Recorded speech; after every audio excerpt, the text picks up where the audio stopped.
sixth graders, our first project is Nature Mandala. Since we're all at home and it's going to be kind of nice here in the next couple of weeks before it gets too cold, we're going to do our first project that is inspired by nature. Andy Goldsworthy, he's pretty awesome. I was really kind of inspired by him over the last 5 months over this COVID time. Maybe you have been outdoors more. My family and I have, like we've gone to state parks, we've been playing outside, just because you can't do all the things that we've normally been doing. And so Andy Goldsworth, this is his whole art form. He loves working with nature. He is an environmental artist, which is pretty awesome. He uses anything from the environment and nature. His artwork is all over the countries, Japan, Australia, England, and Scotland.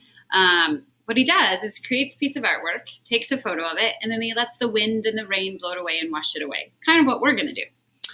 This is a piece of his, which is pretty amazing. And you think about actually implementing that, like kind of hard, right? I love this, and this will be maybe something that inspires you as the leaves start to change this fall, that you could kind of do a mix with the different greens or the different color leaves that you find. This one is quite gorgeous. This is a stick sculpture that he's made out in nature.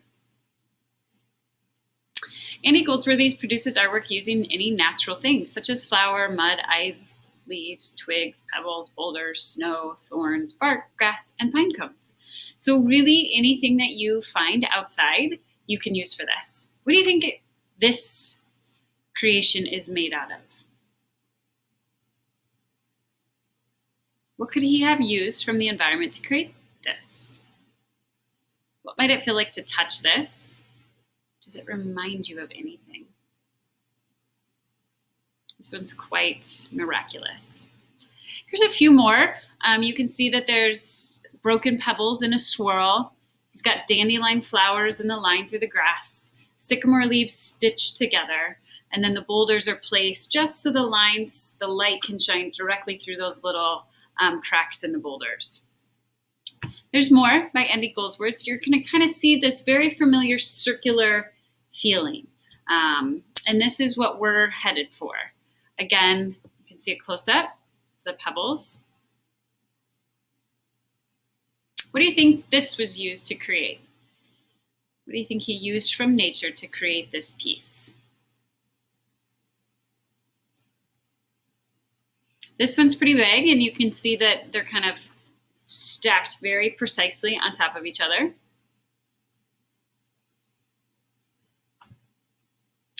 So whatever things from nature he finds, that's what he's using to create his artwork. Another artist, this is a local Minnesota artist who creates mandalas, and her name is Tony Parr.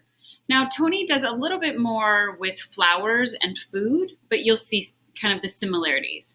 She's motivated by a particular holiday, but the work is always made through her tuition. So a lot of times when she's walking and she's kind of connecting to the walk, she'll pick up stuff. And then when she gets home, she'll make a mandala. Or you can see that these were different. These were apples from her yard. So there's a connection kind of from walking to then what you have created. If you really can't find stuff from nature, you can use food. I prefer just typical nature that you find outdoors. This one is really beautiful and would take quite a while, but you can see all of the flowers. And it's indoors, putting it indoors so the wind doesn't blow it or nothing's going to destroy it. If you have to do that where you kind of like do it in your garage, or maybe it'll be a great day when you create yours and you won't have to worry about it. You can see all the different kind of leaves and flowers from nature. Another one. And another one. So a mandala in Sanskrit means both circle and center, implying that it represents the visual world around us,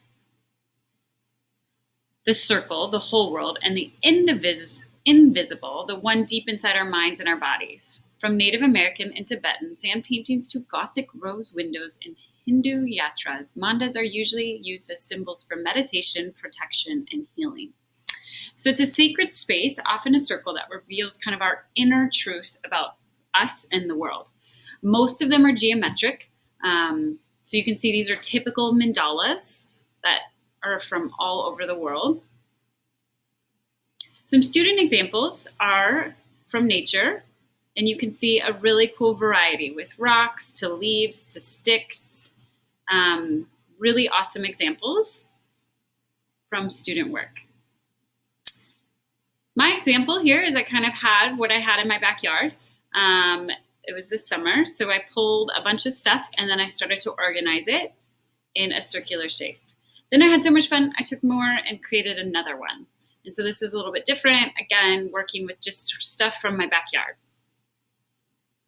So again, you're gonna go outside, safety first, respect the nature, like don't start picking your neighbor's flowers or anything rude, right? Notice the shapes, the colors, and the texture. If you go for a walk, start gathering stuff from the bag. For example, pine cones. I don't have pine cones by my house, but I know I have pine cones by my mom's house. So I could go and just pick up stuff from my mom's kind of yard, pine cones, and use those in my mandala.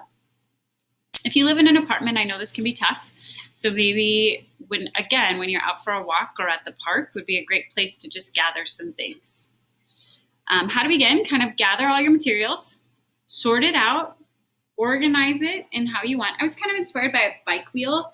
So that's kind of how I started to, and then of course this circular mandala shape. But that's how I got started. This is a progress photo, I'm not done. So at the end, you would take a photo of your final, and then you would submit that and turn that into me. So this is your first project. I cannot wait to see what you make. Let me know if you have questions.